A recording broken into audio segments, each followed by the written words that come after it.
Alright guys, we're live. So, hang on, let me turn on my mic a little bit. Alright, yeah, okay. We're live. Alright guys, so today, I got Black again.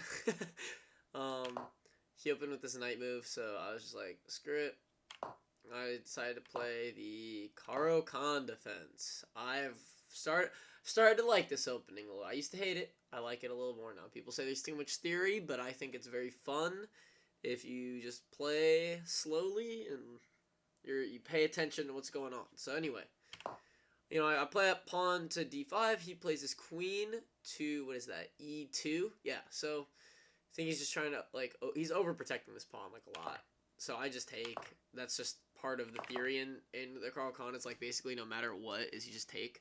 So that's a book move, pretty much. And he recaptures with his knight. Good move.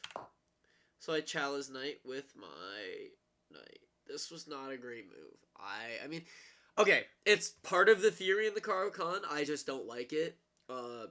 Because, I mean, yeah, it's protected, but in this case, he has a pin onto my king, so I have to take with this one over here. I have to take with this pawn. I have to take back. So he takes. I take back. It took me 20 seconds to realize that thing was pinned. Sorry, I know I'm not a GM yet, guys. It's going to take some time. But I realized it's pinned. So I take his knight. And he develops his knight. So, right on. Get a little pin there. So, this is also, I feel like this is just common Karo Khan theory.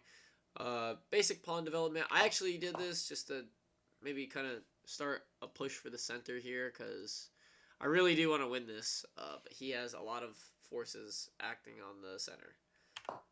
So then he brings out his dark squared bishop. He's targeting my knight. So I'm like, okay, I'm going to push this pawn. I mean, my knight's supported, so if he takes it, he's just throwing away a bishop. And he pushes his queen, which, good move. Supporting his previously hanging bishop. Yeah, not much to complain about. So I develop my dark squared bishop, because it doesn't make sense for me going here or here, because it's just going to get absolutely slammed. So instead I'm like, okay, let's go back here and kind of look at this, because I'm looking to at least win a pawn back, because we're pretty even here. He kind of stops that by pushing his pawn forward. I push my pawn forward. I don't know why this was bad. Let me know in the comments down below, because the engine is saying that this was a bad move. I don't know why. I used up my one-day free game review. So he takes. I wanted him out of the center. So I take here. Now apparently this is really bad. This is terrible for me.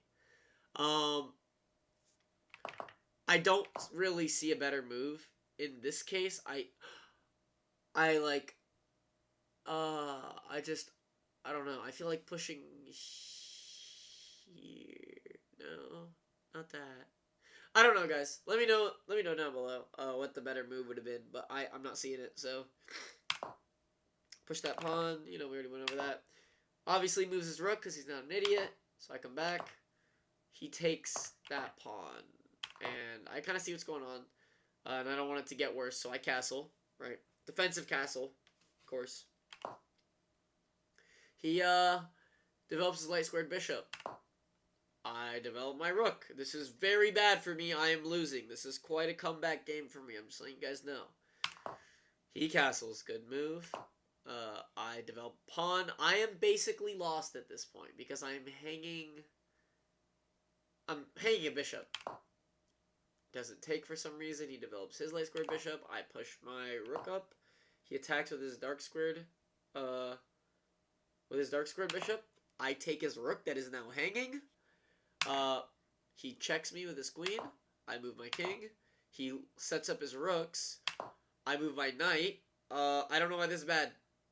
Let me know, guys. I actually have no fucking idea why this is a bad move at all. I think a better move might have been to take his light squared bishop, but I don't exactly want to hang mate. So, actually, wait. Hypothetically, if I took his light squared bishop, and it's up here now, and he does this. Wait, and he does this, and I take back, and then he does this. And I block, and then he takes, and then oh yeah, it's not mate. Okay, well, whatever. Better to not trade queens, I feel like.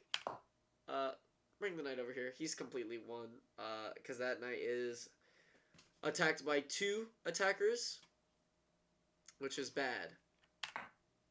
He doesn't see it for some reason. Again, guys, this is low elo chess. What can I say? I actually don't know why I did that. I think I just did it to block the check. Yeah, I think I just did it to block the check. He takes with his dark squared bishop. I take his light squared bishop. He takes my queen. I take it back with my rook. He attacks my rook with his bishop. I move my bishop. He moves his, Wait, sorry. I misspoke. I attack his bishop with my rook. He moves his bishop, checking me. I take his bishop with my knight, which also simultaneously defends my rook that was previously hanging. I don't know if you caught that. So now I'm here. He can't take with his rook. He develops a knight and mate. Yeah, interesting game. Yeah. Well, let me know. I think I'm going to start playing Rapids, guys, because I don't think playing Blitz is doing me any favors skill-wise. I think it just leads to a lot more mistakes due to time. But yeah, this was quite a comeback game. Like and subscribe if you enjoyed, and I will see you guys in the next one. Again, this is day 3 of Road to Grandmaster.